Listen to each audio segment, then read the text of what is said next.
Iniciamos oficialmente, le damos la bienvenida a todo el grupo, a toda la gente que tenemos una cita cada miércoles y en este caso lo hacemos a través de videoconferencia, a través de Zoom. Este miércoles contamos con Manuel Mellado, hablando precisamente de que la primavera es un maravilloso espacio donde poder observar galaxias. Se me ocurrió decirle que precisamente podíamos hablar de galaxias, porque muchas veces damos por hecho las cosas y es bueno que recordemos conceptos y que además podamos profundizar un poquito más en lo que es la galaxia y los distintos tipos de galaxias que existen, ¿no? Y el por qué.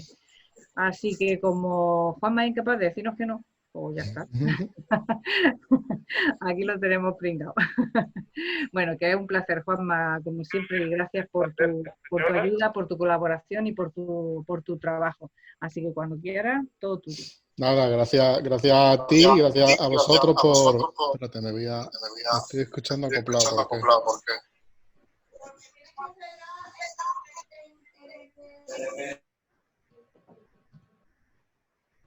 Prueba ahora.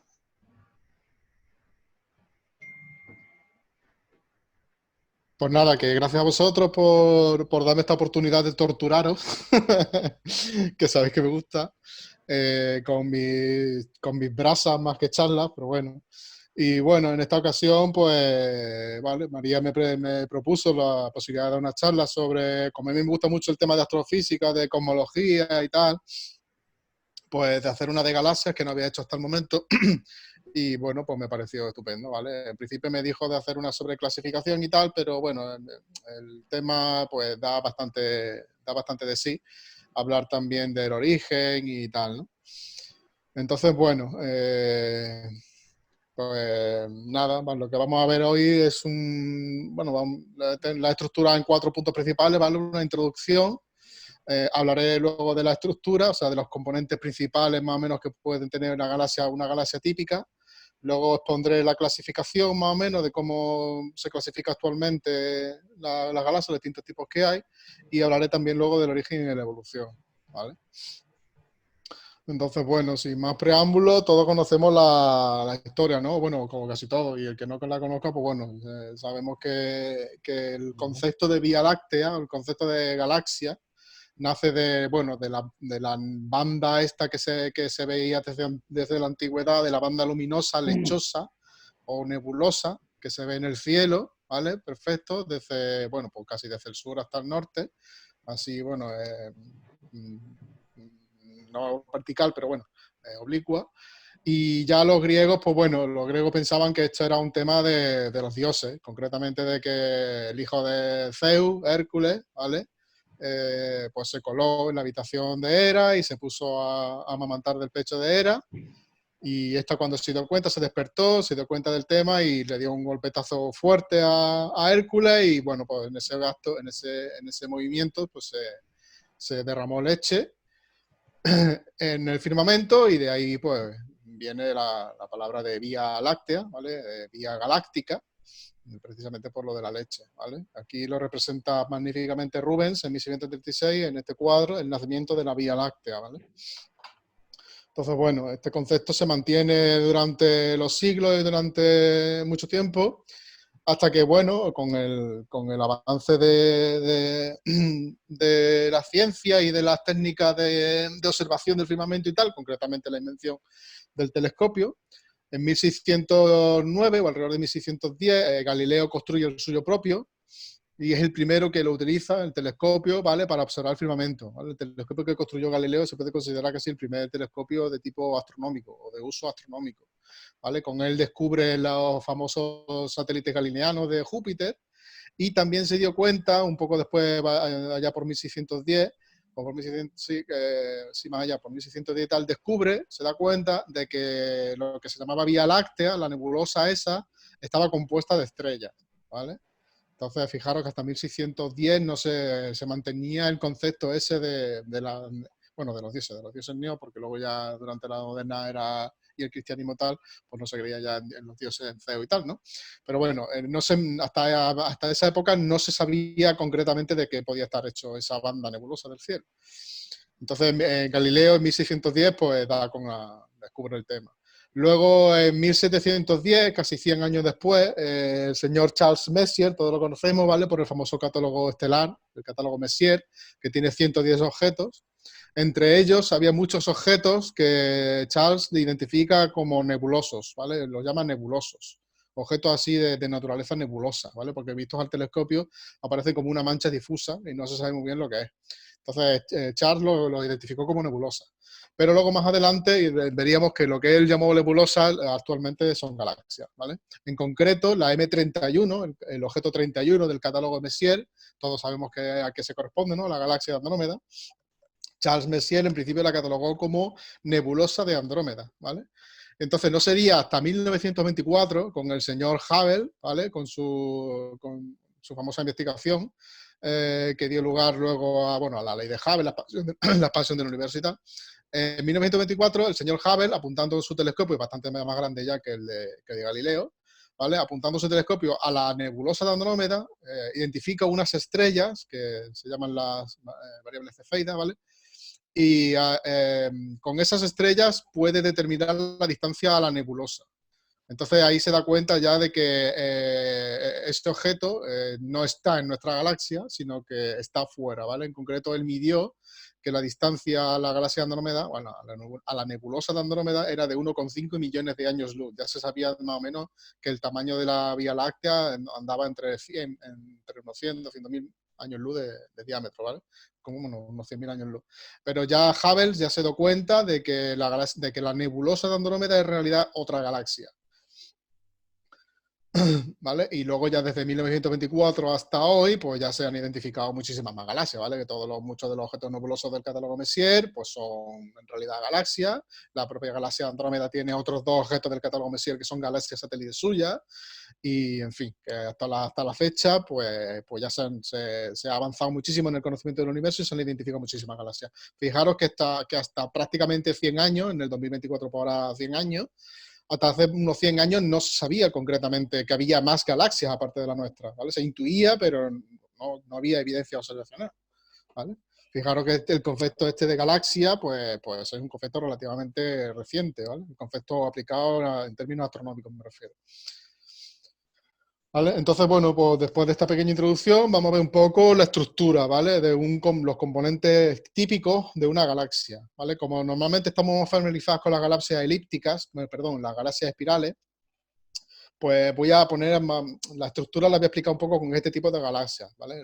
Que son bastante típicas, no las más típicas, pero bueno, bastante típicas, ¿vale? Entonces, en una galaxia de tipo espiral vemos que hay unos constituyentes principales importantes. Hay un bulbo, un núcleo, muy brillante, hay un disco de gas y polvo que desarrolla brazos en espiral. Luego tenemos también objetos aquí dispersos de forma uniforme por el halo de la galaxia, que son los cúmulos globulares, que son cúmulos de estrellas de tipo esferoidal, ¿vale? que orbitan alrededor de la Vía Láctea, pero la orbitan de forma uniforme en el halo de la galaxia. ¿Vale? Aquí vemos una foto, ¿vale? Aquí a la derecha de un cúmulo globular muy famoso, M13, en la constelación de Hércules, ¿vale? Y luego, pues en los brazos, en el disco, hacer un disco que se constituye básicamente de gas, gas ionizado y polvo y tal. Aquí se van a dar la mayor parte de las zonas de lo que se conocen como semilleros estelares, que son cúmulos abiertos muy ricos o nebulosas ionizadas muy ricas que son zonas de formación estelar, ¿vale? Entonces aquí es donde vamos a encontrar cúmulos abiertos, como el de las Pléyades famoso que tenemos aquí a la derecha, nebulosas de emisión muy famosas como los pilares de la creación, ¿vale? Aquí del M16, como que se puede apreciar en estas espículas que hay aquí en la parte superior. Esas son zonas de nacimiento de estrellas, ¿vale? Son semilleros estelares. Y también en los brazos tenemos nubes de polvo, ¿vale? Que son opacas a la luz y crean esta sombra negra, ¿vale? Aquí en los brazos se puede ver en esta foto de la Vía Láctea, ¿vale? Podemos ver esas nubes de polvo. Entonces, bueno, básicamente los constituyentes principales de las galaxias son esas. Hemos dicho un bulbo que suele estar constituido de estrellas antiguas, población tipo 2 se llama. Lo que es el disco suele tener estrellas ya más jóvenes porque como tiene más gas intergaláctico y tal y se aglutina más frecuentemente, pues da lugar con mayor frecuencia a nacimientos de estrellas. Entonces hay más estrellas azules, más estrellas masivas también y más gas en el disco. Y estrellas más nuevas, ¿vale? Población de tipo 1, creo que se dice, sí, que era al revés.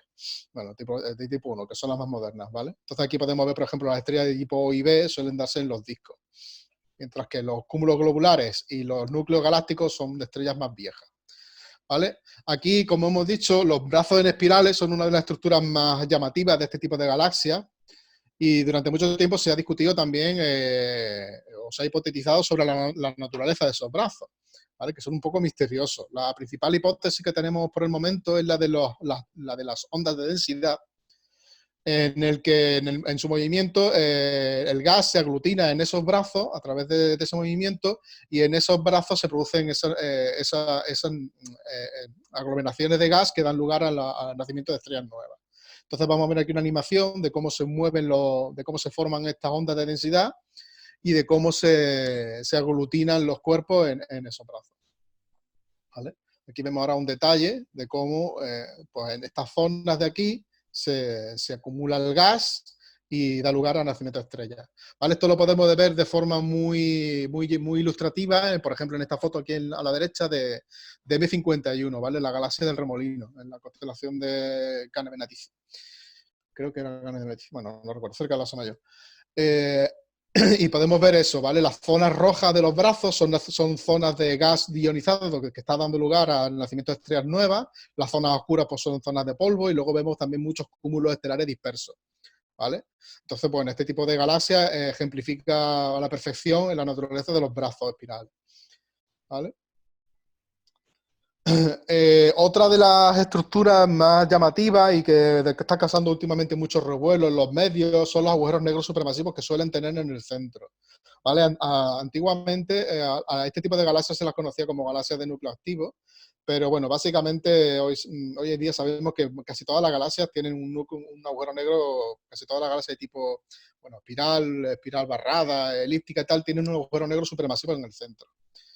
¿Vale? Este agujero supermasivo a veces, no siempre, pero a veces absorbe material del entorno, una nube de gas o una estrella vecina, lo que sea, y se forma un disco de crecimiento que por la fricción y por la fricción a la hora de orbitar cerca del agujero negro, fricciona, o sea, se calienta muchísimo y emite radiación muy energética, emite rayos X, emite rayos gamma, en fin, mayormente en rayos X. Y como al ser un plasma, se calienta hasta que los protones del gas se disgregan de los electrones y se forma un plasma, ¿vale? Y en ese plasma los campos magnéticos son muy fuertes. Todo ello unido a la rotación del agujero negro y los efectos relativistas de la rotación del agujero negro con el campo magnético del plasma hace que se crean unos campos magnéticos muy fuertes y muy extraños de forma de que el gas sale emitido en estos jets, ¿vale? Jets relativísticos, que básicamente son chorros de gas muy calientes que siguen las líneas de los campos magnéticos, ¿vale? No quiero extenderme mucho en esto porque luego vamos a ver un poco en ello, pero que bueno, que el agujero negro supermasivo de los núcleos de las galaxias es un componente muy importante, un componente bastante importante de las mismas, ¿vale? Entonces aquí, por ejemplo, hemos visto de la famosa imagen de M87 que salió el año pasado, que se hizo con el Event Horizon Telescope, un telescopio que se hizo por interferometría de muchos radiotelescopios alrededor del mundo. Lograron la primera imagen del agujero negro supermasivo central de M87. ¿Vale? M87 estrella. M87 es esta galaxia elíptica de aquí, ¿vale? Que está en Virgo, a unos 50 millones de años luz de distancia, ¿vale? Una galaxia elíptica gigante. Hace unos años se descubrió que tenía un jet, que podemos ver aquí a la izquierda, un jet de materia extremadamente caliente emitiendo en rayos X. Entonces ya aquí empezamos a vislumbrar, teníamos pistas de que algo estaba pasando, algo muy energético estaba pasando en el centro de M87 y se suponía que era un agujero negro supermasivo, pero no sería hasta el año pasado que se confirmó directamente visualmente, ¿vale? Que los telescopios apuntaron al objeto y encontraron esto. ¿Vale? Aquí lo que vemos es el disco de acreción. Está un poco distorsionado, ¿vale? Por los efectos bueno, la problemática que tiene la captación de la imagen, ¿vale? Y el procesado de datos y tal, está un poco distorsionado, pero lo que podemos ver es el disco de crecimiento, ¿vale? Emitiendo gas, emitiendo radiación. En este caso, como el disco de crecimiento emite radiación en muchas longitudes de onda, ¿vale? Desde rayos X hasta ondas de radio. En este caso, como estaban apuntando radiotelescopios, las imágenes son de ondas de radio. Pero como ya digo, los discos de crecimiento emiten tanto en radio como en longitud de onda muchísimo más energética, hasta rayos X y tal, ¿vale? Entonces, bueno, aquí vemos una foto de M87 y aquí también vemos otro magnífico ejemplo, aunque este ya esté en el hemisferio sur, de Centauro A, en la constelación de Centauros, a 13 millones de años luz, una galaxia lenticular, ¿vale? Ahora hablaremos un poco de las galaxias lenticulares, pero que se le ven también magníficamente los jets de materia emitidos por el agujero negro supermasivo central, ¿vale? Entonces, simplemente eso, que constatar que el agujero negro supermasivo de la galaxia es un componente muy importante de esta, ¿vale? Luego hablaremos un poco más. Otra de las características o estructuras que se han encontrado recientemente en las galaxias son estas burbujas de Fermi, que se llaman, que son regiones de gas que están probablemente muy relacionadas con el agujero negro supermasivo central, ¿vale? Entonces, por eso quería quería comentar un poco el tema, por eso, porque muchos de los descubrimientos recientes que se hacen de eventos energéticos de las galaxias están asociados a su agujero negro supermasivo central.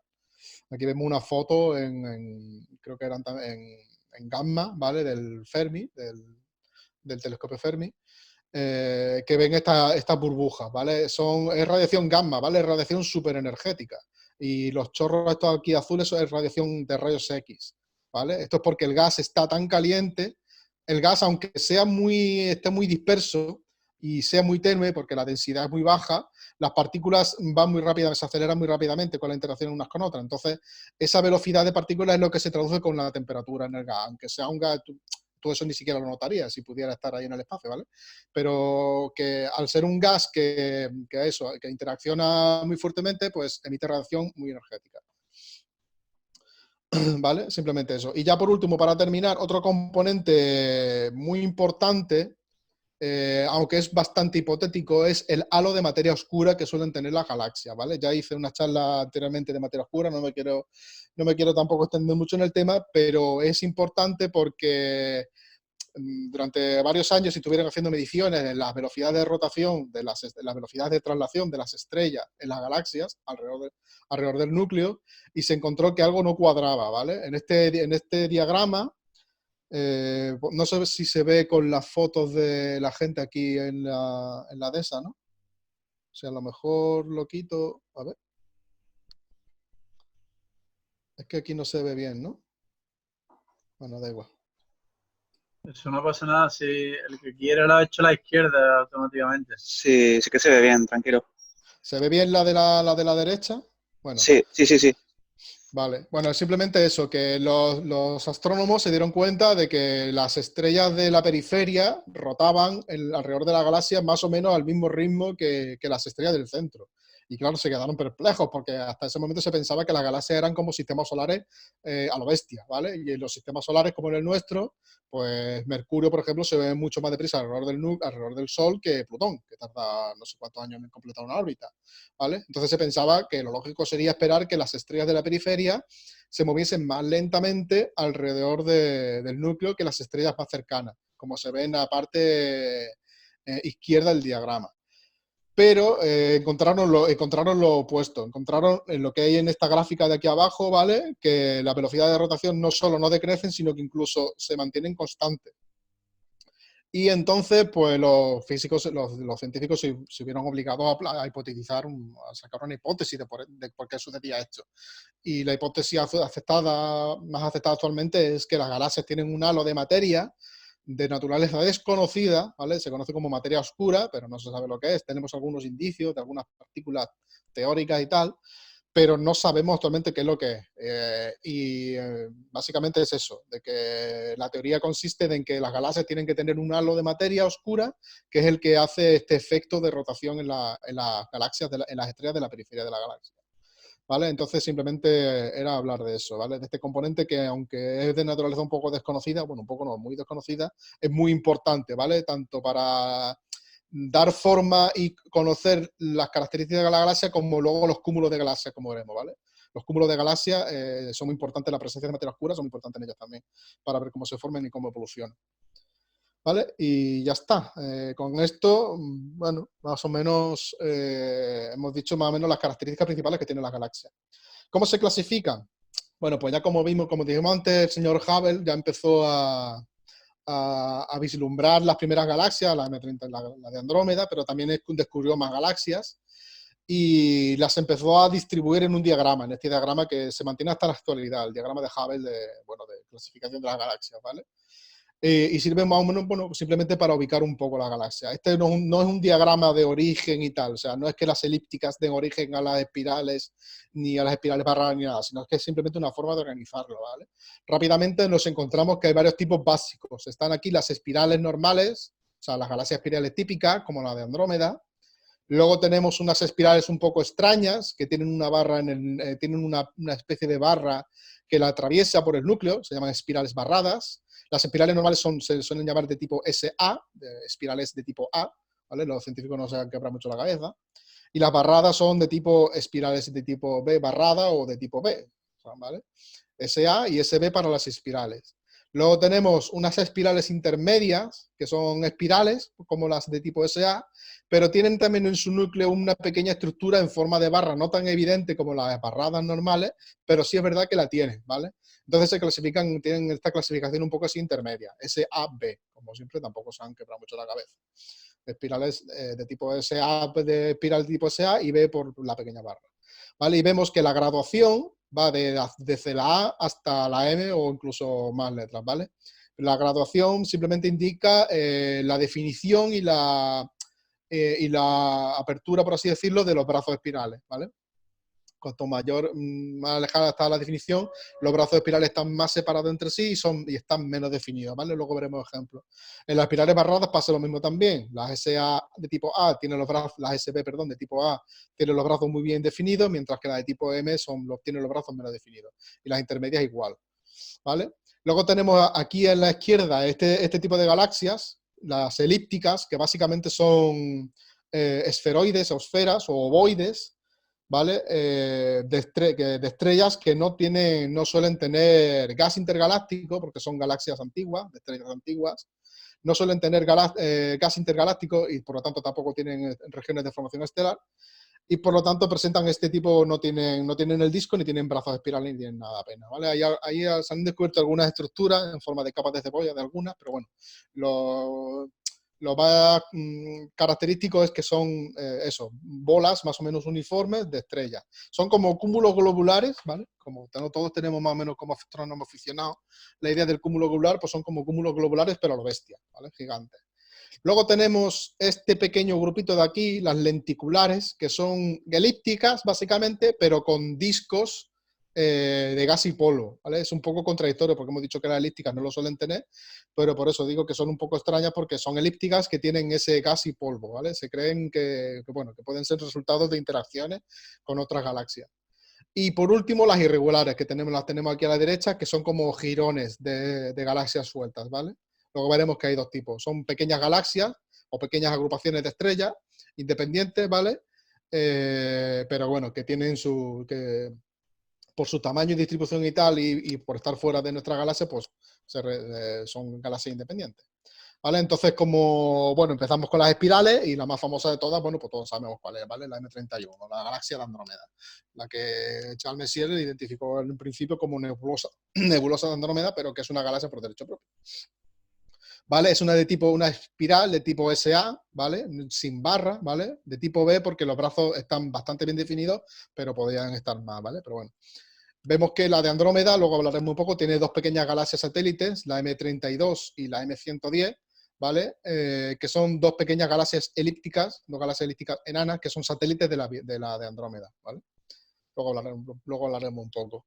Aquí tenemos más ejemplos de galaxias, la famosa M51, que ya hablamos un poco antes de ella, de tipo de SA, es espiral de tipo A, de tipo C, porque ya tiene los brazos espirales menos definidos, aunque aquí están bien definidos, pero son más difusos, ¿vale? Porque vemos que hay más gas entre los brazos y hay muchas regiones también, hay muchos cúmulos abiertos entre los brazos y tal. Pero vemos aquí lo que hablábamos antes, ¿vale? La cantidad de regiones de formación estelar que tiene, que son estos cúmulos aquí rojizos, ¿vale? Que tiene una fuerte emisión en H-alfa. Y bueno, la cantidad de estrellas azules también que hay, ¿vale? Hemos dicho que las estrellas azules suelen ser estrellas jóvenes, muy masivas, de tipo O y de tipo B. Y que, bueno, que en este tipo de galaxias pues abundan mucho. M51 también vemos aquí una interacción con otra galaxia que creo que es elíptica, pero no estoy seguro, ¿vale? Y aquí podemos ver cómo uno de los brazos de la galaxia está un poco deformado, ¿vale? Por la interacción gravitatoria con esta galaxia a la que está carnivalizando, ¿vale? La M51 se la comerá, por así decirlo. Luego vemos aquí abajo y a la derecha otro ejemplo muy característico, la M33, que es una galaxia del grupo local, ¿vale? El grupo local nuestro está formado por la M31, o sea, por la galaxia Andrómeda, la Vía Láctea nuestra, y M33 y un montón de galaxias luego satélites. Pero bueno, M33 es uno de los miembros del grupo local. Es una pequeña galaxia espiral ya poco definida, una espiral A de tipo D, a 3 millones de años luz de distancia, ¿vale? Está un poquito más lejos de la de Andrómeda, en otra dirección, ¿vale? En la constelación del Triángulo, pero muy cerquita también, ¿vale?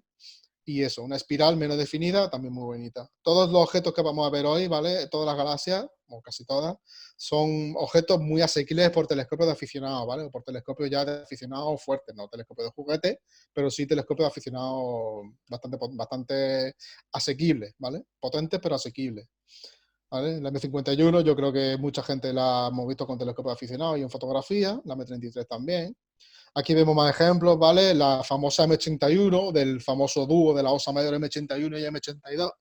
¿Vale? M81, el componente principal es una espiral de tipo B, una SA de tipo B, sin barra también, a unos 12 millones de años luz. Luego tenemos aquí abajo a la izquierda la M74 en Piscis, a 30 millones de años luz, que es una espiral también de tipo C, una espiral sin barra de tipo C. Y bueno, vemos que básicamente pues todas tienen el mismo patrón, ¿vale? Lo que hablamos antes, el bulbo, los brazos espirales, los cúmulos globulares y luego por los brazos que tienen sus cúmulos abiertos, sus nebulosas, sus zonas de gases, en fin, y toda la pesca, ¿no? Luego seguimos con las barradas, que es esta rama de aquí, ¿vale? De aquí abajo, que hemos dicho que tienen una extraña estructura de tipo barra que atraviesa el núcleo. La naturaleza de estas barras es desconocida, ¿vale? No sé, hay hipótesis, hay teorías y tal, pero es completamente desconocida. No hay ninguna... No aparecen en las simulaciones que se hacen de galaxias, no salen las barras. Y es, la verdad que es un tema que trae un poco de cabeza a los científicos. No sabemos la naturaleza de las barras, ¿vale? A qué se deben. Ahí ya digo que hay hipótesis, hay teorías y tal, pero en fin, que no está la cosa nada clara. Aquí vemos una muy bonita, lo que pasa es que está en el hemisferio sur, en el Eridano, ¿vale? La NGC 1300. Es una espiral SB, ya son SB, ¿vale? Espiral barrada de tipo B o C, porque ya tienen los brazos bien definidos, pero un poquito menos. Aquí abajo a la derecha tenemos la M95, ya así del hemisferio norte, el Leo, bastante asequible también para telescopios de aficionados, a 38 millones de años luz, donde se ve, aquí no se ve muy bien, pero bueno, con menos exposición se ve también la barra, ¿vale? Se ve un circulito con una barra que lo cruza en medio. Aquí tenemos más ejemplos, la M109 en la Osa Mayor, una SB de tipo C, entre 66 millones de años luz de distancia, o la NGC 1365, una SB de tipo B en Forna, en el hemisferio sur, a 56 millones de años luz. ¿Vale? Fijaros en eso, lo llamativo de la barra que atraviesa el núcleo en la galaxia. Luego tenemos las espirales por aquí, en esta rama de en medio, las espirales intermedias, que como digo son espirales, se parecen mucho a las espirales normales, solo que tienen una pequeña estructura en barra en el núcleo. Aquí tenemos la M101, muy famosa también para los astrofotógrafos, ¿vale? A 27 millones de años luz en la Osa Mayor, que es de tipo SAB, espiral de tipo A, o sea, de tipo A pero con barra también, SAB, de tipo C o D, porque tiene los brazos espirales más abiertos y menos definidos, ¿vale? Vemos que hay un montón de cúmulos abiertos dispersos, zonas de gas, en fin, muy dispersos por la galaxia. Y eso, decir que, bueno, que se piensa que la Vía Láctea, ¿vale? La galaxia nuestra en un principio se pensó que era una espiral de tipo A, como la de Andrómeda, pero recientes investigaciones se ha descubierto que tiene una estructura de barra, que la Vía Láctea sería una espiral intermedia más parecida a la M101 que la de Andrómeda, ¿vale? Entonces eso, básicamente la M101 es una galaxia bastante... Es más grande que la Vía Láctea, pero es más una galaxia gemela a la nuestra. Aunque la nuestra no sería de tipo C o D, sino que la nuestra sería de tipo B, con los brazos más definidos, más apretujados y menos dispersos, ¿vale? sería una especie de mezcla entre la de Andrómeda y esta, ¿vale? Pero bueno. Aquí tenemos abajo y a la derecha la M83, otra espiral intermedia, otra espiral con esta estructura de barra en medio, en Hidra, en el hemisferio sur, a 15 millones de años luz, ¿vale? Entonces, bueno, las elípticas, como ya dijimos antes, son galaxias esferoidales o ovoidales, ¿vale? Que básicamente son como cúmulos globulares gigantes. Aquí, como ya me dijimos antes, la M31 tiene dos componentes, la M32, que sería una elíptica de tipo 2, o sea, bastante esférica, o la M110, que es una elíptica de tipo 6, ¿vale? Si nos acordamos que la gradación iba de la E0 hasta E7, ¿vale? En función de su ovoicidad, o como se diga, o esfericidad, ¿vale? La M110 pues es muy ovoide, está muy deformada, ¿vale? Y como digo, son satélites de la galaxia Andrómeda, ¿vale? Aquí tenemos otro ejemplo que hablamos antes, la famosa M87, que hablábamos que tenía el agujero negro supermasivo en el centro, en el cúmulo de Virgo, ¿vale? A 53 millones de años luz. El cúmulo de Virgo es muy bonito para los astrónomos aficionados y los astrofotógrafos aficionados, porque es un cúmulo muy rico en galaxias. Aquí tenemos otra foto de otra parte del cúmulo de Virgo, donde vemos la M86 y M84, que también son galaxias elípticas. Bueno, son realmente lenticulares, ¿vale? Pero son muy parecidas a las elípticas, entonces las he querido poner como de tipo elíptica. Al principio también se pensó que eran de tipo elíptica, de tipo E3 o E1, bastante esféricas, ¿vale? Como digo, se ha descubierto luego que tienen como nubecillas, como discos de polvo, ¿vale? Entonces, actualmente se clasifican como lenticulares, pero bueno, son muy parecidas a unas elípticas, pasan como unas elípticas. Y es importante notar porque muchos de los cúmulos de galaxias están repletos de este tipo de galaxias, ¿vale? Son bastante abundantes los cúmulos de galaxias, este tipo de galaxias elípticas. Y las hay de muchos tamaños, ¿vale? Las hay desde galaxias enanas hasta galaxias elípticas gigantes, ¿vale? Como digo, M87 creo que era, yo qué sé, 10 veces más masiva que la Vía Láctea, o no sé cuántas veces más masiva que la Vía Láctea. Pero las hay de todos los tamaños, ¿vale? Desde enanas hasta gigantes. Las lenticulares, como digo, por si alguien se estaba preguntando por qué todavía no ha salido la del sombrero,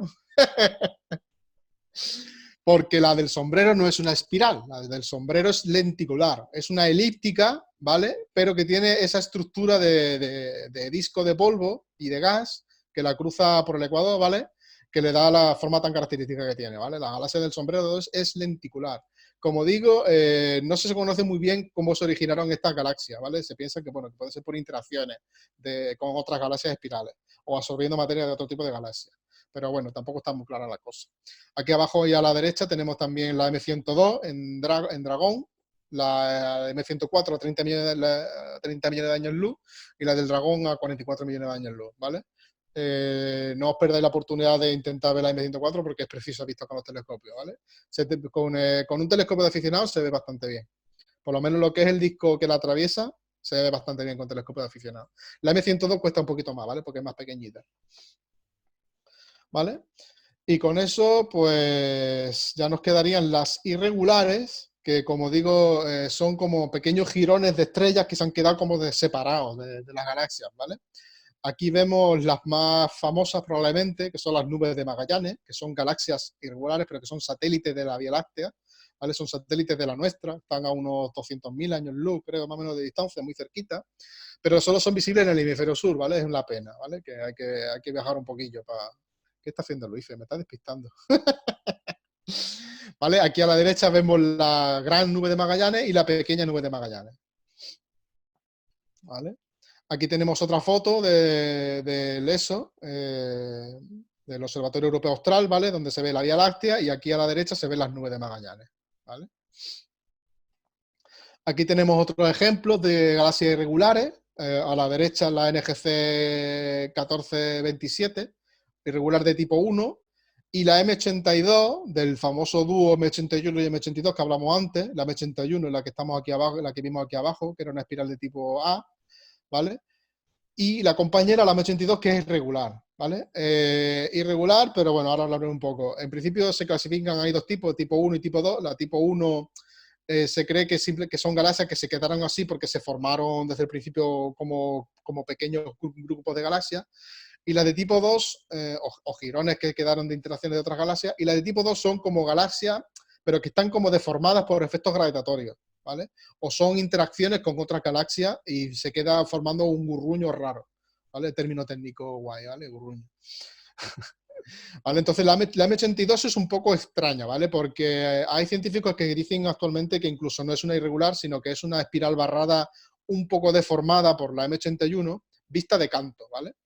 Pero bueno, dada su estructura, yo la he preferido mantener como ejemplo de tipo irregular, ¿vale? Vemos que tiene, bueno, no se parece mucho a una espiral, sino que además tiene estos lóbulos de aquí, que son zonas son semilleros estelares también, ¿vale? Son zonas de gas ionizado, donde se están formando estrellas nuevas, ¿vale? Entonces, bueno, eso, que la galaxia en la M82 es una irregular un poco extraña, porque hay gente que piensa que puede que no sea irregular. Pero bueno, yo la dejo ahí como ejemplo, hay algunas galaxias parecidas que son de tipo irregular, ¿vale? Son galaxias más pequeñas, ¿vale? Que galaxias espirales grandes como la Vía Láctea o la de Andrómeda. Estas galaxias suelen ser bastante más pequeñas y con menos cantidad de estrellas. ¿Vale? Y pues nada, ya hemos visto los principales tipos de galaxias, recapitulemos: las espirales barradas, las intermedias, que tienen una pequeña barra en el medio, las elípticas, que son ovoides o cúmulos globulares gigantes, las lenticulares, que tienen el disco en medio, y las irregulares, ¿vale? Entonces vamos a hablar un poco del origen y de cómo evoluciona. La historia de la evolución de las galaxias es básicamente una historia de interacción entre ellas, ¿vale? Las galaxias se forman y luego interaccionan entre ellas. Entonces, bueno, la principal teoría que tenemos hasta el momento sobre formación de galaxias arranca de lo que es el fondo cósmico de microondas del Big Bang, ¿vale? Esta imagen lo que está mostrando es el plasma que inundaba el universo 300.000 años después del Big Bang, ¿vale? 300.000 años después del Big Bang, el universo estaba lleno de una sopa de plasma, ¿vale? De protones y electrones separados, ¿vale? Pero aunque la temperatura era muy uniforme, había pequeños grumos, pequeñas acumulaciones o zonas donde estaba ligeramente más caliente o ligeramente más frío ese plasma. Y se piensa que esas regiones son las que luego a la postre acaban dando lugar a las primeras galaxias, ¿vale?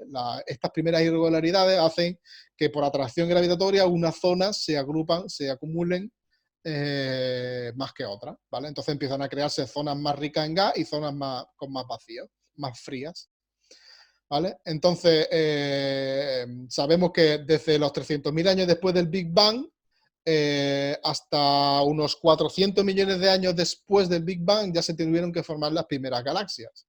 Y esto se puede ver incluso de forma directa con telescopios, basta con apuntarlo suficientemente lejos, ¿vale? Porque como ya sabemos en astronomía, mirar lejos significa mirar a una época muy antigua.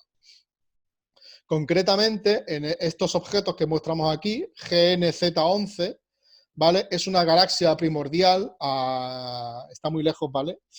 Que se cree que está situada temporalmente 400 millones de años después del Big Bang, ¿vale? Está a 13.000 y pico millones de años luz, aunque bueno, hablar de distancia en cosmología es un poco complicado, ¿vale? Pero bueno, podremos decir que está a 13.000 y pico millones de años luz de distancia, ¿vale? Si el universo tiene 13.700 millones de años de edad, esta galaxia estaría a unos 13.200 millones de años más o menos, ¿vale? De distancia. Aunque, como digo, hablar de distancia en cosmología es un poco más complicado que eso, pero bueno. Que sepáis eso, que mirar muy lejos en el universo es mirar muy atrás en el tiempo y por lo tanto podemos ver imágenes de galaxias naciendo, ¿vale? Como es el caso, ¿vale? El caso son las primeras galaxias, que serían galaxias más o menos irregulares, ¿vale? Aquí vemos otro ejemplo, estos nombres feos yo renuncio a pronunciarlo, ¿vale? Max 1149, no sé qué, no sé cuánto. ¿Vale? Aquí estaríamos viendo un objeto 500 millones de años después del Big Bang. O este de aquí a la derecha, GS no sé qué, no sé cuánto, a 600 millones de años después del Big Bang.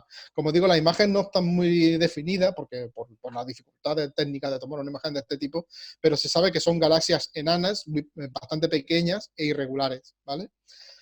Entonces, como digo, a partir de estos núcleos primordiales de galaxias, la historia de la evolución de la galaxia realmente es muy sencilla, porque no es tan complicado como una evolución estelar y tal, sino que básicamente se parten de pequeños jirones de gas que forman las primeras estrellas, y se aglutinan en esas protogalaxias, y a partir de esas protogalaxias interaccionan entre sí por gravedad y van formando núcleos cada vez mayores. Entonces vamos a ver una pequeña animación que ilustra esto, ¿vale? Cómo a partir de los primeros grumos de galaxias, las primeras protogalaxias, los primeros grumos de gas y estrellas, ¿vale? Se van interaccionando por gravedad y se van formando pues ya galaxias mejor definidas y más grandes.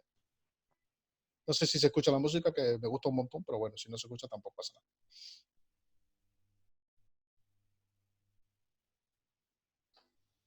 Son simulaciones, ¿vale? Lo único que podemos sacar, aunque ahora veremos algunos ejemplos reales, básicamente la evolución de las galaxias la sabemos por simulaciones. ¿Por qué se ha cortado? ¿Ya terminó? ¿Ves? Y aquí vemos cómo al final da lugar a una galaxia grande. ¿Vale? Entonces, como digo, es una simulación, pero podemos ver estadios de estas instantáneas, podemos ver muchas fotos en el universo. O sea, el universo ofrece un catálogo de galaxias lo suficientemente grande, tanto en el espacio como en el tiempo, para poder ver todos los estadios evolutivos, por así decirlo, o de interacción que sufren las galaxias. Entonces aquí vemos varios ejemplos muy bonitos de galaxias, bueno, que interaccionan entre sí, y de cómo la gravedad hace que se deformen, cómo se formen estos puentes de marea que se llaman, ¿vale? Y son, pues, bueno, imágenes realmente impresionantes.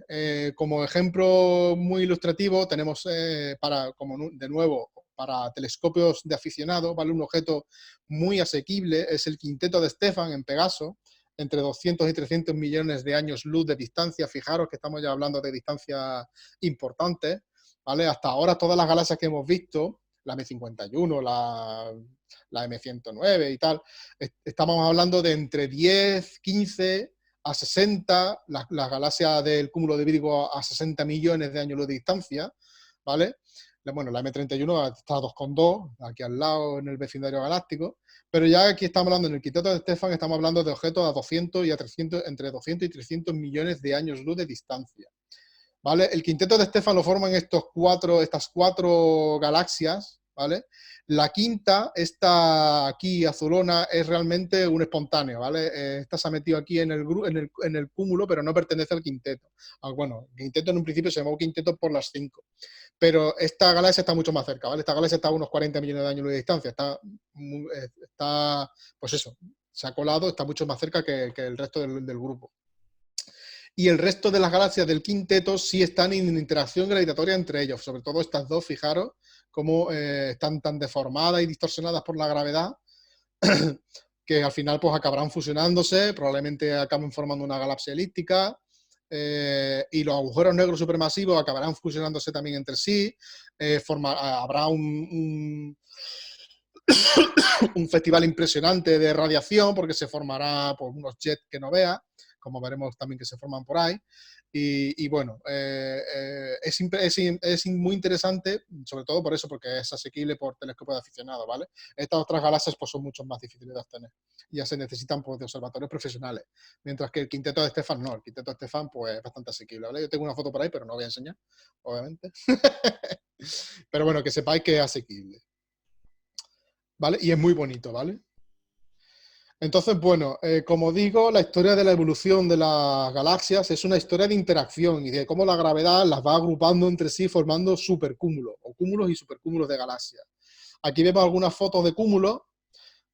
Como dije antes, uno de los componentes más importantes de este tipo de cúmulos son las galaxias elípticas, que son estos ovoides, que son como cúmulos globulares, ¿vale? Pero son galaxias elípticas propiamente dichas.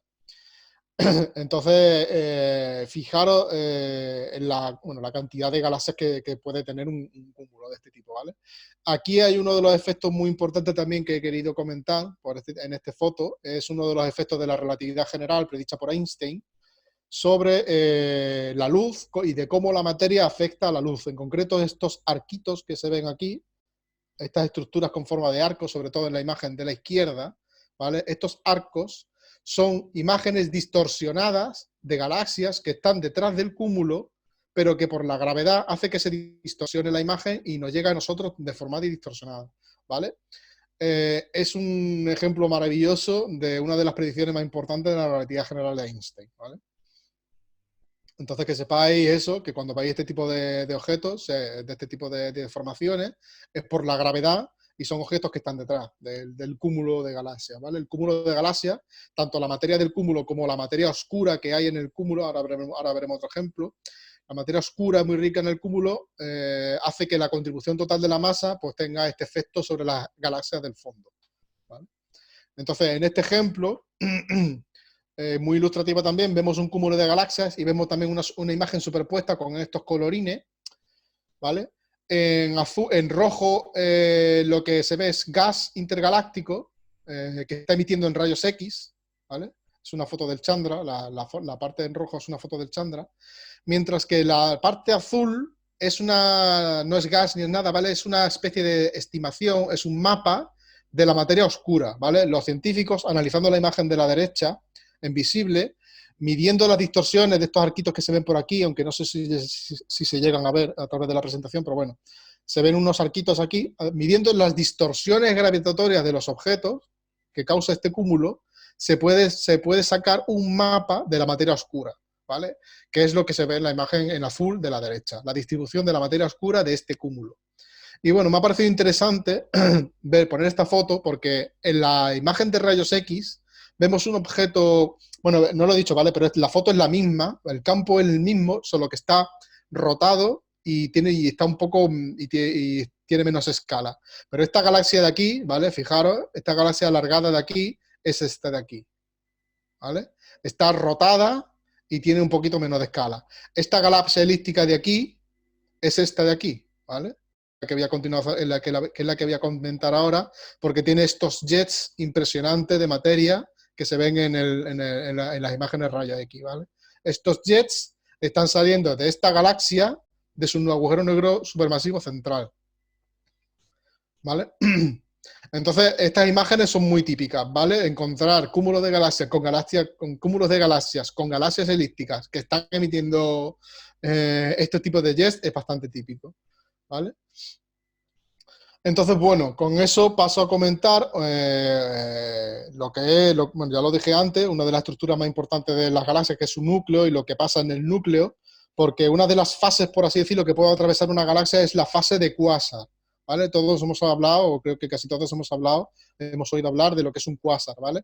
Un cuásar no deja de ser una galaxia, bueno, o el núcleo de una galaxia que está atravesando una etapa de alimentación del agujero negro, ¿sabes? El agujero negro está siendo alimentado por una nebulosa o por un conjunto de estrellas que esté pasando cerca del agujero negro, y el agujero negro atrapa el gas se calienta y emite rayos X, ¿vale? Entonces se produce ese evento de cuásar, ¿vale?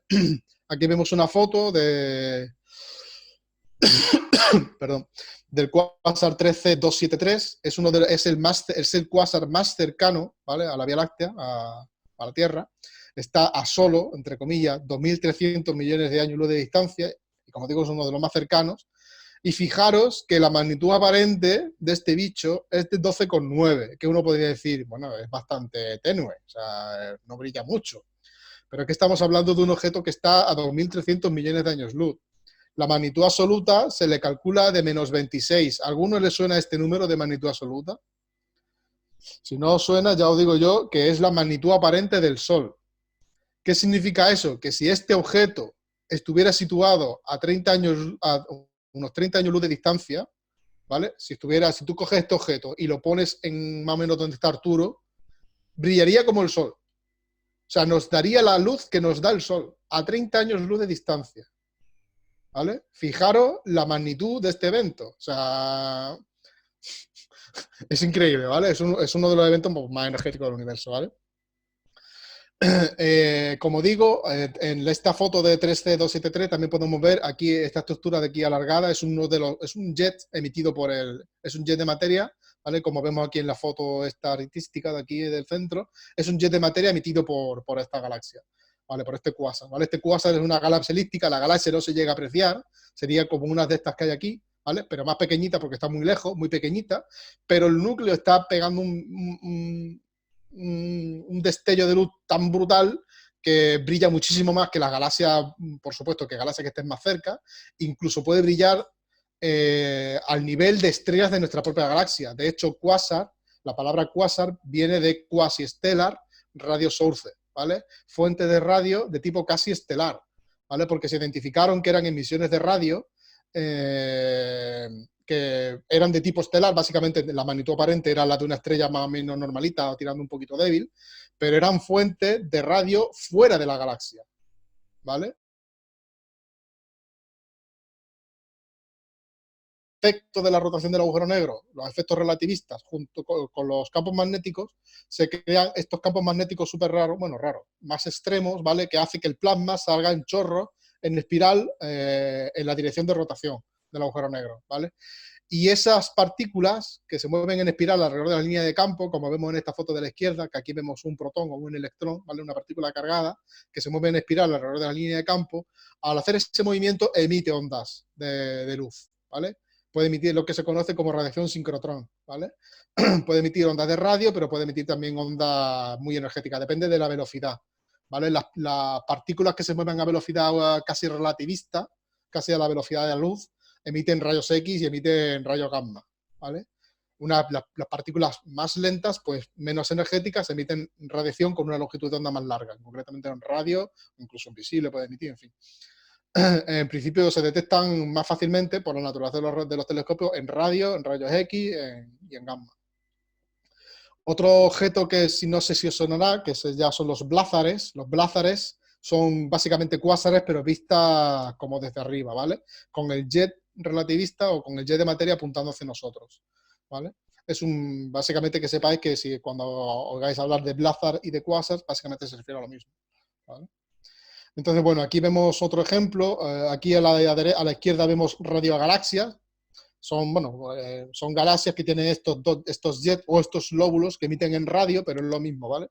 Es lo que hemos estado hablando antes. Son los jets de materia emitidos por el agujero negro central que por esa radiación síncrotrón emiten en radio. Aquí vemos otros ejemplos también de radiogalaxias. Y de nuevo, saco a colación Centauro A, por ser una de las más cercanas a la Vía Láctea, que tiene este tipo de jets, ¿vale? Y se les ve este tipo de estructura. ¿Vale? Una característica notable que quiero mencionar de los cuásares es porque al ser tan brillantes se pueden ver desde muy lejos. Podemos ver objetos desde 2.300 millones de años luz, como este, el 13273, que como digo es uno de los cuásares más cercanos, pero podemos ver cuásares mucho más lejanos. Esto nos permite, analizando su luz, al ser tan brillantes, ¿vale? Nos permite profundizar mucho en el cosmos, ¿vale? Llegar a distancias muy lejanas, ¿vale? Ver objetos que están a 13.000, como digo otra vez, las distancias en cosmología son un poco complicadas, pero bueno, a 13.000 millones de años luz y objetos que son muy antiguos en el tiempo, casi muy cercanos al nacimiento del universo, al Big Bang, ¿vale? Y analizando su luz podemos ver aquí en el espectro una cosa que es el corrimiento al rojo de las líneas espectrales, que lo que pone de manifiesto es la expansión, ¿vale? Midiendo estos objetos, como están muy separados en el espacio y en el tiempo, analizando diferentes cuásares, podemos ver diferentes etapas de la expansión del universo, ¿vale? Aquí concretamente en 13273 se pudo medir el desplazamiento al rojo de la línea del H alfa, ¿vale? Y se pudo calcular su desplazamiento al rojo de 1,16, ¿vale?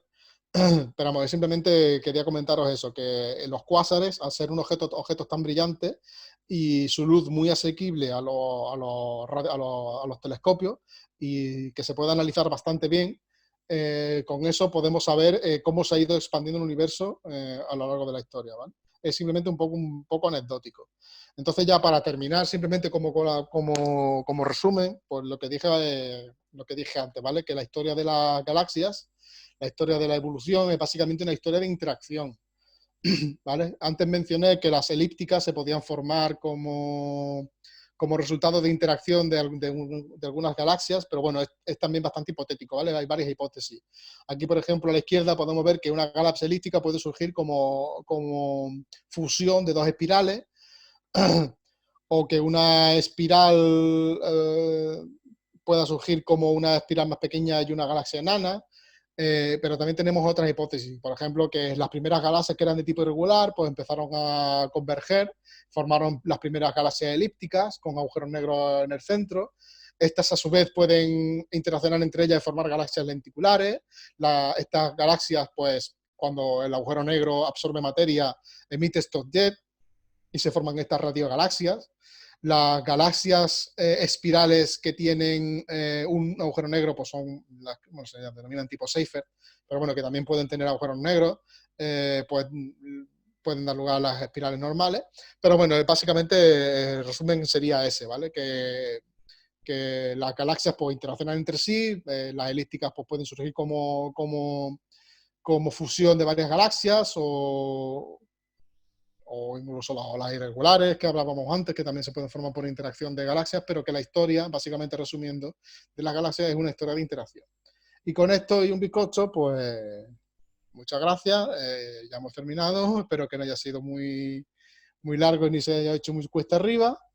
Y nada, muchas gracias por vuestra atención y nada, si queréis preguntar alguna cosa o lo que sea, pues aquí estoy.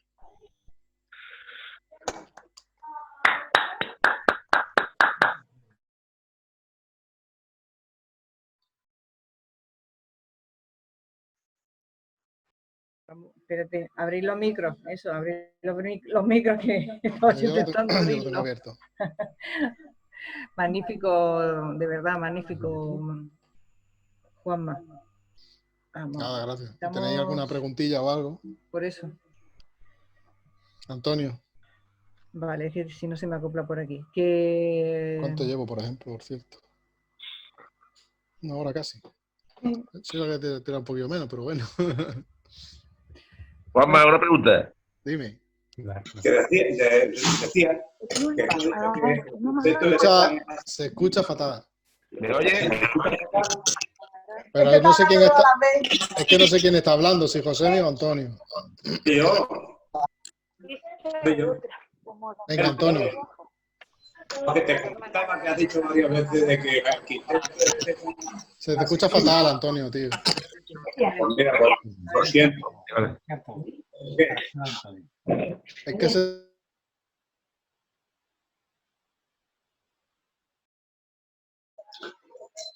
Bueno, vale, no importa. Da igual, déjalo. No, ahora es cuando puede. Es que si yo he dejado a vosotros dos, que si no, nos volvemos locos. Venga, cuando queráis. No, que decían que has dicho varias veces que el quinteto de Estefan es asequible. Sí. Pero yo digo que es asequible siempre y cuando tenga un bicharraco como la señora María, el Mariblue. A ver, aquí hay que distinguir dos cosas. Asequible a nivel visual o asequible a nivel de astrofotografía. Normalmente me refiero, yo no he querido precisar tampoco, ¿vale? Pero normalmente me refiero en astrofotografía porque en astrofotografía se consiguen exposiciones más largas. Entonces, yo si queréis os enseño una foto mía del quinteto de Estefan. No estoy muy orgulloso, pero bueno, a mí me gusta porque es la primera que saqué yo. A ver, hay fotos muchísimas mejores por ahí, pero quiero decir que si la saqué yo es que es asequible. Bueno, si habla de fotografía, no te digo que no, pero en visual tienes que disponer de un cacharro como el Mary Haber. ¿Vale? Esta la saqué yo con un C8, ¿vale? Con exposiciones de 30 segundos. Obviamente no tiene nada que ver con la foto. Pero perdona, he de decirte que no es Mariblue, guapo. Se llama Mari. Mucho cuidado. Ya sé que es Mari. No, pero que el quinteto de Estefan, por ejemplo, se puede ver en una Nochebuena, se puede ver sin problema en la venta de la leche. Hombre, se ve mejor en un domingo, pero... Más intuirse que verse. Pero ahí que yo diga. Yo hablo de visual y tiene que ser primero en un cielo muy bueno, como puede ser un domingo, y aún así disponer de un pedazo de cacharro como puede ser el Mary Haber. Porque con menos yo, sinceramente, no lo veo. Y ahí está Luis, que sabe más que yo de esto, no lo ves. Hablo de visual. Claro, tú hablabas de fotografía, pero en visual no lo ves. O sea, tú estás enfocando... No, visual no. Puedes intuirlo, pero verlo no. A ver, yo por eso me he referido que son asequibles, pero tampoco quería precisar, ¿vale? Asequibles son, Visualmente es más complicado. Sí, en visual es complicado. Es complicado, ya te digo, nosotros sí lo hemos visto en visual, pero no aquí en Málaga. En cielos excepcionales como Don Domingo sí los puedes ver en visual. Y asequible me refiero que con exposiciones que no hace falta ni autoguiado, ¿vale? Mis fotos no son ni con autoguiado. Con exposiciones, con subexposiciones de 30 segundos, apilando muchas tomas, pues se puede sacar unas fotillos, pues se puede ver lo que hay, ¿vale? Entonces, todas las galaxias que he puesto, todas las galaxias que hemos visto, bueno, menos lo de los cúmulos que están súper lejos y tal, incluso el Quasar 13.273, ¿vale? Se puede ver, porque es magnitud 16,7, obviamente visualmente necesita pues, una paella o dos paellas juntas, pero 16,7 es bastante asequible en fotografía con CCD, ¿vale? Y ya digo que el Quasar ese está a 2000 y pico millones de años luz y es asequible por astrofotógrafos aficionados, ¿vale? Bien. Una preguntita. Siguiente. Si no hay más, me voy. A cenar. Abrís vosotros el micrófono y le hacéis directamente la pregunta a el que vaya a hacer la pregunta. Josemi creo que quería preguntarme algo.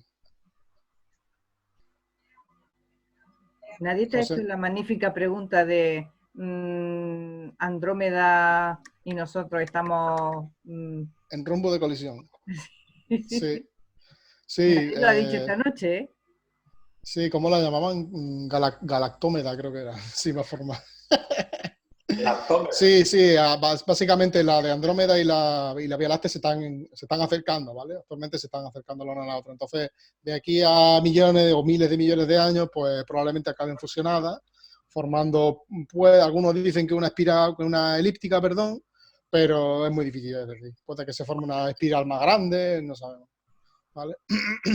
Pero sí, están en rumbo de acercamiento por interacción gravitatoria. Y la M33 creo que también, o está orbitando a las dos, o está ahí también, la M33. ¿Vale? El chat no lo estoy leyendo, no sé si alguien está preguntando por chat. No, en el chat no lo estoy yo controlando ahora mismo. Y por Chinchi ahí no. quiere hacer una pregunta. Chinchi. A ver, Micrófono. Venga. Hola, Juanma. Buena, ¿qué tal? No, enhorabuena por tu charla. Gracias. Muy buenas fotos que has sacado de Galaxia. Ahora estás muteado, Chinchi. Ahora no se te oye. No sé si le has dado el botón. ¿Ahora? Ahora. Ahora sí. Sí, era una pregunta del tema de las galaxias satélites, cómo se forman y por qué en otras galaxias pues no las tienen. Básicamente es lo que decía antes, ¿vale? Es por interacción, porque básicamente pues la galaxia de Andrómeda pues las habrá capturado, ¿vale? Como digo, forman parte del cúmulo del grupo local y hay más, ¿vale? Aparte de M33 hay más galaxias por ahí regulares pequeñas, la M32, o sea, la M31, la de Andrómeda tiene sus propias galaxias satélites, entonces probablemente la de Andrómeda las haya capturado, ¿vale? Puede que se hayan formado de forma independiente las nubes de Magallanes o puede que se hayan desgajado como resultado de una interacción anterior, no se sabe. Pero, en fin, ahí está, ¿vale? No son muy antiguas porque siguen teniendo poblaciones estelares jóvenes, pero, bueno, pero lo más probable es eso, que la Vía Láctea la haya acabado capturando. Muy bien, gracias.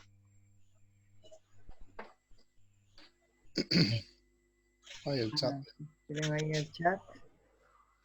Abrime Huawei Media T3. A ver, por aquí. Vaya, por fin. Pero no sé por qué no podéis abrir el micro, ¿no? Yo desde aquí no podía abrirlo. Pues, Adelante. Por algo será. Mira, Juanma, quería preguntarte. Dime. Que no sé si... ¿Se me escucha? Sí. Vale, mira. Con respecto a lo que tú has comentado de los agujeros negros que están en el centro de la galaxia, Sí. había escuchado una teoría de que podía ser que las galaxias se formaban alrededor del agujero negro o era viceversa. Se forma más o menos, es una evolución conjunta, ¿vale? Probablemente el agujero negro pues nazca prácticamente desde el principio y vaya acumulando materia a lo largo de la historia de la galaxia. ¿vale? Cuando la galaxia se encuentre con otra galaxia, pues probablemente los agujeros negros supermasivos del núcleo se fundan y formen un agujero negro todavía más grande, ¿vale? Hay teorías, hipótesis, que hablan de la formación de agujeros negros supermasivos a partir de nubes poco densas, pero bueno, ya te digo que es bastante hipotético. En principio, el modelo actual es eso, que aparecen las primeras galaxias.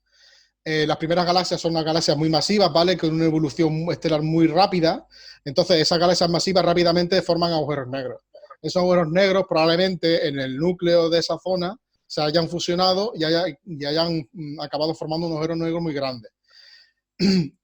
Y con el paso del tiempo, las galaxias se han seguido formando, las galaxias han ido incorporando material y el agujero negro pues, habrá seguido alimentándose. Eventualmente emitirá jets de materia porque capturará una estrella o capturará una nube de gas que pase cerca y emitirá jets, ¿vale? Entonces todo eso se puede observar, pero es una evolución en conjunto, ¿vale? No se puede decir ni que apareciera antes o que apareciera después. Los primeros agujeros negros supermasivos pues, surgirían con las primeras galaxias que se formaron, o sea, con las primeras estrellas que se formaron en las primeras galaxias. Es simultáneo. Vale. Ok, entendido. Gracias. Nada, a ti. Bueno, pues si no hay ninguna pregunta más, ¿queda alguien por ahí que quiera preguntar algo a Juanma? Antonio. ¿Puedo? Por supuesto. Vamos a ver. Se me ha ocurrido ahora mismo, ¿eh? De verdad que nunca me lo había pensado, pero lo he pensado ahora. Vamos a ver. De la misma forma que, por ejemplo, si estamos por encima del ecuador, a la hora de desaguar en un desagüe del lavabo, el agua gira en un sentido y si es por debajo del ecuador, gira al contrario. Yo pregunto, visto desde nuestro punto de donde estamos, en la galaxia que estamos, si nosotros miramos a otras galaxias, como por ejemplo, que estén en la postura, que no sean como el sombrero, la 104, sino que sean como por ejemplo la 101, o sea, la M51, o sea, que podamos verlas, o la IC342, en fin, ahí, ¿todas giran en el mismo sentido? No. No, ¿verdad? No. ¿Hay alguna razón por la que puedan girar una en un sentido y otra en otro? No hay un sentido predilecto. Hay unas que giran en un sentido y otras que giran en otro sentido. Obviamente, Vale. si la estuviera viendo desde el otro punto... Porque yo podía coger estas que ya conocemos, como repito, la 104, la 101, perdón, Sí. la 101, la M51, y simplemente con verlas sabes cómo va el giro. Pero se me ha ocurrido ahora, ¿no? Digo, lo mismo, hay una razón por la que puedan girar en un sentido o en otro. No hay un sentido predilecto. O sea, si tú miras los brazos, aquí puedes ver un sentido, en este sentido sería antihorario, y aquí, por ejemplo, en la M74 es un sentido horario. Ahora, si le das la vuelta, es sentido antihorario, si la estuviera viendo por el otro lado. Entonces, a ver, pero no hay una dirección no hay una dirección predeterminada en el giro de las galaxias. Giran en uno u otro sentido. Lo decía yo desde nuestra postura, desde nuestra posición. Muy bien, gracias, Juanma.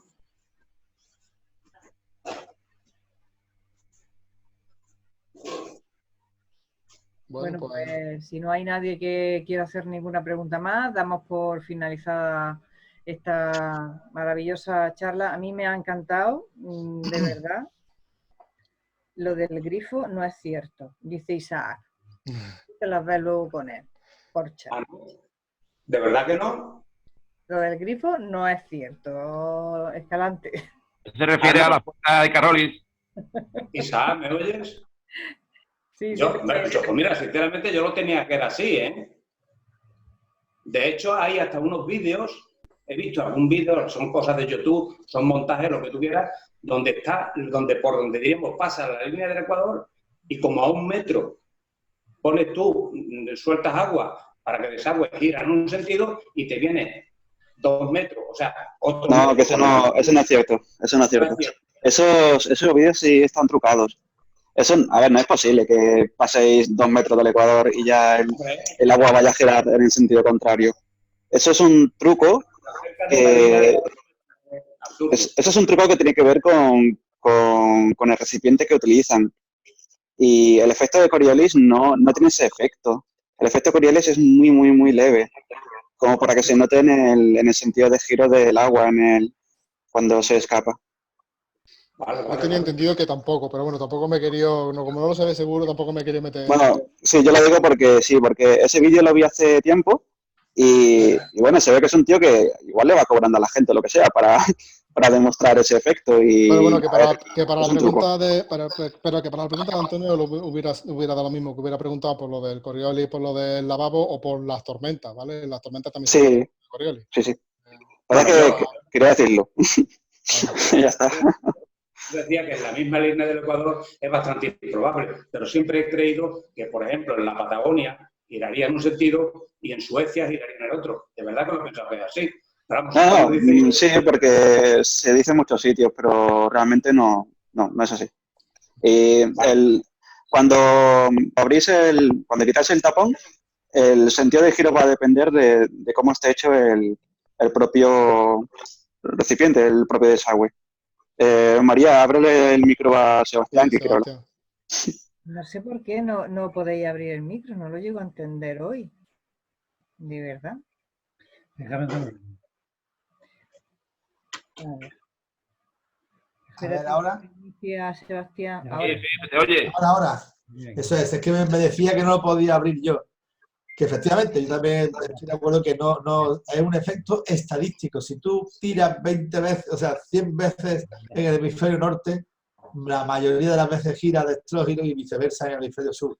Pero en la atmósfera y en el mar, en los océanos, sí que se puede ver el efecto Coriolis. De hecho, las borrascas y los ciclones giran así en el hemisferio norte y en el hemisferio sur giran al contrario.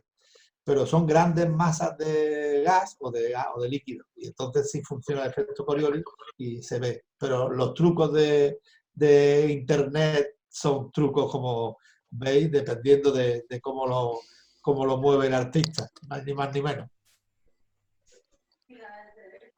Muy bien, Sebastián, gracias. Nada, ha sido preciosa la charla y vamos, magnífica. De verdad. Ahora que podéis abrir el micro vosotros, ahora sí le damos ya el aplauso bien merecido. Gracias.